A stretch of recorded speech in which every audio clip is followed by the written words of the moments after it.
విశాఖపట్నంలో సిగ్నల్స్ వద్ద బెగ్గింగ్ నిర్మూలన లక్ష్యంగా పనిచేస్తున్నామని విశాఖ సిపి సంభత్రాజ్ బాగ్చి చెప్పారు. దాదాపు 208 మంది బెగ్గర్స్ని గుర్తించామని, వీరితో పాటు హిజ్రాలు కూడా ఉన్నారని సిపి తెలిపారు.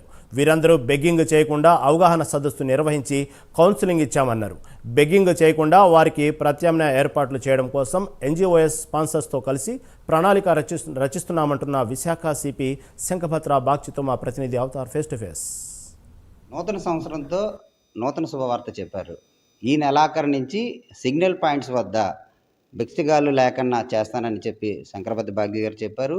వాటిపైన ఎటువంటి ప్రణాళికలు రచించారు, వారికి ఎటువంటి ఉపాధి హామీ కల్పిస్తారు, వాటి గురించి మనతో పాటు మాట్లాడడానికి శంకరపతి బాగ్చి గారు ఉన్నారు. నమస్తే సార్. ఇప్పుడు సిగ్నల్ పాయింట్స్ వద్ద బిచ్చగాళ్ళని నియంత్రించడానికి ఎటువంటి కార్యాచరణ మొదలెట్టారు సార్?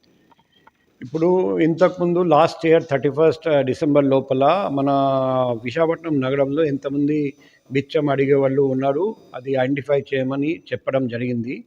ఆల్రెడీ 208 మందిని ఐడెంటిఫై చేశారండి. అది కాకుండా 34 మంది హిజ్రాలు కూడా అలాగే బిచ్చం అడుగుతున్నారని, అప్పుడప్పుడు బలవంతం చేసి డబ్బు లాగుతున్నారని కూడా మా దృష్టికి వచ్చింది. ఆ డీటెయిల్స్ తీసుకున్నాము. ఇప్పుడు ఒక్కసారి రీసర్వే చేసి ఎవరైనా తప్పించుకున్నారా, ఈ లిస్ట్ కాకుండా ఇంకా ఎవరైనా ఉన్నారా లేదా అది కూడా ఒకసారి వెరిఫై చేసి ఒక ఫైనల్ లిస్ట్ తయారు చేస్తాము. మీన్వైల్ ఈరోజు ఆల్ ఎన్జిఓస్ని పిలిపించి ఒక మీటింగ్ పెట్టడం జరిగింది. ఆ ఎన్జిఓస్తో మా ఐడియా షేర్ చేశాము. మా ఐడియా ఒకటే, ఈ ప్రతి బిచ్చం అడిగేవాడు ప్రతి వ్యక్తి వాళ్లకు సొంత సమస్యలు ఉంటాయి. కొందరికి నేర చరిత్ర ఉంది కాబట్టి సొంత రాష్ట్రం వదిలేసి ఇక్కడికి వచ్చి పాడిపోయి దాక్కొని బిచ్చం అడుగుతున్నారు. అటువంటి కొందరు వ్యక్తులు ఉండొచ్చు. నెంబర్ 2, కొందరు మతస్థిమితం లేని వ్యక్తులు, వాళ్ళు పూర్తిగా మార్చిపోయారు. ఫ్యామిలీ ఎక్కడ, ఇల్లు ఎక్కడ, నేటివ్ ప్లేస్ ఎక్కడ, అది ఒకటి. 3, కుటుంబం ఉంది, పిల్లలు ఉన్నారండి, కానీ అందరూ ఇంటి నుండి తరిమేశారు. వేరే మార్గం లేక వాళ్ళు ఇక్కడ బిచ్చం అడుగుతున్నారు. ఇంకొకటి, బిచ్చం అడిగే వాళ్ళకు ఒక మూఠ, ఆ మూఠ కూడా కొందరు ఉంటారు. మూఠ సభ్యులు, ఒకరికి గాజువాక, ఒకరికి భీమ్లీ, ఒకరికి ఇంకొక జొడుగులపాలెం, ఆ పాయింట్ ఇచ్చేసి ప్రతిరోజు రాత్రిపూట ఎంత కలెక్షన్ అయింది, ఆ కలెక్షన్ నుండి కమిషన్ తీసుకొని ఎవరైనా ఇలా సిండికేట్ నడుపుతున్నారా అది కూడా మనం వెరిఫై చేయాలి. సో ఈ అంతా ఇన్వెస్టిగేషన్ చేసిన తర్వాత ప్రతి వ్యక్తి, మా ఉద్దేశం ఒకటే, ఒక్క బిచ్చం అడిగేవాడు వ్యక్తి, అటువంటి వ్యక్తి మన వైజాగ్లో ఉండకూడదు. ప్రతి వ్యక్తికి మేము ఒక ఉపాధి కల్పిస్తాం. లేకపోతే వాళ్ళు ఏ విధంగా వాళ్ళు బతకడానికి వాళ్లకు ఇష్టం ఉంది అటువంటి ఏర్పాట్లు చేస్తాం. సో ఒకవైపు ఎన్జిఓస్, మరోవైపు గవర్నమెంట్ డిపార్ట్మెంట్, 3 డోనర్స్. కొన్ని కేసెస్లో మాకు దాతలు కూడా ముందుకు రావాల్సి వస్తుంది, వాళ్ళ దగ్గరికి కూడా వెళ్తాము. కానీ ఫస్ట్ ఇండివిజువల్గా ప్రతి వ్యక్తికి వేరే డిమాండ్స్ ఉంటాయి, వేరే కష్టాలు, దుఃఖాలు, సుఖాలు ఉంటాయి. సో ఆ ప్రతి వ్యక్తికి ఒక సొల్యూషన్, అదే మాదిరిగా కస్టమైజ్డ్ ఒక ప్లాన్ తయారు చేసుకొని తర్వాత ముందుకు వెళ్తాం. అది హడావుడిగా చేస్తే మళ్ళీ వాళ్ళు రోడ్ మీదకి వచ్చేస్తారు. కాబట్టి మనం ఒక పర్మనెంట్ సొల్యూషన్, శాశ్వతమైన పరిష్కారం చేయడానికి ప్రయత్నంలో ఉన్నాము.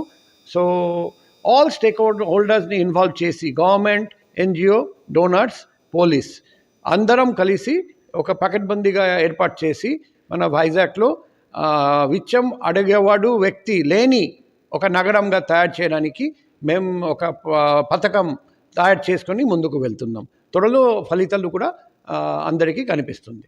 అంటే సిగ్నల్ పాయింట్స్ దగ్గర తల్లిదండ్రుల దగ్గర ఉండి పిల్లలతో భిక్షం ఇచ్చించే పరిస్థితి కనబడుతూ ఉంటుంది. వాళ్ళని పిల్లలు తల్లిదండ్రులు మోటివేషన్ చేసి పిల్లల్ని స్కూల్కి పంపించే విధంగా ఏమైనా కార్యక్రమాలు? అందులో ఇది కూడా ఒక భాగం. అందులో ఇంకొక కంప్లైంట్ కూడా వచ్చింది, సొంత పిల్లలు కాదు, వేరే వాళ్ళు పిల్లలు ఇస్తారు, ఆ లేడీ నా పిల్లలు అని చూపిస్తాడు.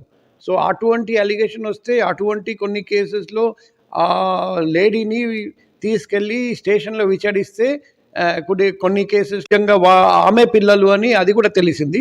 సో అటువంటి కేసెస్లో తల్లిదండ్రులకు కూడా మార్గం చూపెట్టి పిల్లలకు స్కూల్కి పంపించేసి ఒక శాశ్వతమైన పరిష్కారం కోసం మేము ప్రయత్నం చేస్తున్నాం. అందుకే హడావుడి లేకుండా స్లోగా పథకం ప్రకారం ఈ ప్రాబ్లం సాల్వ్ చేయడానికి ఒక ప్రణాళిక తయారు చేసాము, సిద్ధం చేసాము. త్వరలో ఆ రిజల్ట్ వైజాగ్ నగరంలో అందరికీ తెలిసిపోతుంది, కనిపిస్తుంది. సొంత పిల్లలనే కాకుండా మీరు చెప్పినట్టు అద్దె పిల్లలు తెచ్చి భిక్షాటన చేస్తున్నారు, వారిపైన కఠినమైన చర్యలు ఏమైనా తీసుకుంటారా? డెఫినెట్గా అలా చేస్తే ఖచ్చితంగా కఠినమైన చర్య ఉంటుంది. కానీ మా దృష్టికి అటువంటి 2-3 అలిగేషన్స్ వస్తే, ఆరోపణలు వస్తే వాళ్ళను పికప్ చేసి స్టేషన్ తీసుకెళ్ళి విచారిస్తే సొంత పిల్లలు అని అక్కడ ఆ 3 కేసులో మేము ఫైనలైజ్ చేయగలిగాము. సో అటువంటి అద్దె పిల్లల్ని తీసుకొచ్చి సొంత పిల్లలుగా చూపెడుతూ బిచ్చం అడిగాడు, అటువంటి కేసు మా దృష్టికి ఇంతవరకు కన్ఫర్మ్గా రాలేదు. అంటే వీరితో పాటు ఇజ్రాయెల్ కూడా ఎక్కువ సిగ్నల్ పాయింట్స్ దగ్గర హడావిడి చేసి వచ్చే వాళ్ళని ఇబ్బందుల పాలు చేస్తూ అక్కడ భిక్షాటన చేస్తున్న పరిస్థితులు మనం చాలాసార్లు చూసాము. అంటే వారిని ఎలాగ అడ్డుకట్ట వేస్తాం? ఇప్పుడు హిజ్రాస్కి మనకు వేరే ప్రోగ్రాం పెట్టాలి. అందుకే ఒకవైపు మేల్స్, ఫీమేల్స్, మగవాళ్ళు, ఆడవాళ్ళు, బిచ్చం అడిగేవాళ్ళు, వాళ్లకు ఒక ప్రణాళిక. హిజ్రాస్ అంటే ట్రాన్స్జెండర్ అయితే వేరే ప్రణాళిక మనం రూపొందించాలి. ఎందుకంటే వాళ్ళు కొంచెం అగ్రెసివ్గా వెళ్తారు. డబ్బు ఇవ్వకపోతే ఎక్స్టార్ట్ చేయడానికి బ్లాక్మెయిల్ చేసి లేకపోతే బెదిరించి డబ్బు లాక్కుంటారు. సో వాళ్ళతో డీల్ చేయాలంటే ట్రాన్స్జెండర్ స్పెసిఫిక్ ఎన్జిఓస్తో కూర్చొని, ట్రాన్స్జెండర్స్కి మాకు తెలిసింది వైజాగ్లో 4-5 గ్రూప్స్ ఉన్నాయి. ఆ గ్రూప్ లీడర్స్ని పిలిపించి మాట్లాడి ఒకవైపు ట్రాన్స్జెండర్స్కి ఉపాధి కల్పించడం, మరోవైపు ట్రాన్స్జెండర్స్ ఎవరెవరు ఇలా చేస్తున్నారు వాళ్లకు ఒకటి ఉపాధి కల్పించడం. ఇంకొక ఐడియా కూడా ఉంది, రీసెంట్గా హైదరాబాద్లో మొదలు పెట్టారు, ట్రాన్స్జెండర్స్ ద్వారా ట్రాఫిక్ రెగ్యులేషన్ చేయడం. అది కూడా వాళ్లకు ఏమైనా ఇష్టం ఉంటే ఆ ఆప్షన్ కూడా ఇస్తాం. వాళ్ళు పోలీస్కి సహకరిస్తే కొన్ని చోట్ల, కొన్ని రాష్ట్రాల్లో ట్రాన్స్జెండర్స్కి పోలీస్ డిపార్ట్మెంట్లో రిజర్వేషన్ కూడా దక్కింది. సో కాబట్టి పోలీస్ డిపార్ట్మెంట్కి సహకరించడానికి ఎవరైనా ముందుకు వస్తే ఆ హెల్ప్ కూడా తీసుకొని మన డిపార్ట్మెంట్తో కలిసి వాళ్ళు చేతలు కలిపి ట్రాఫిక్ రెగ్యులేషన్ కానీ ఏ విధంగా హెల్ప్ వాళ్ళు చేయగలుగుతారు అది కూడా తీసుకుంటాం. అంటే మెయిన్ స్ట్రీమ్కి తీసుకురావడం, అది చేయడానికి ఒక ప్లాన్ తయారు చేసాము. ఫస్ట్ బిచ్చం అడిగేవాడు, తర్వాత ఈ ట్రాన్స్జెండర్స్. నేను అనుకుంటాను నెక్స్ట్ కొన్ని నెలల లోపల ఈ 2 మేము విజయవంతంగా చేయగలుగుతామని నేను ఆశిస్తున్నాను. Thank you sir. ఇది సంఘభద్ర బాజీ గారు చెప్తున్న పరిస్థితి.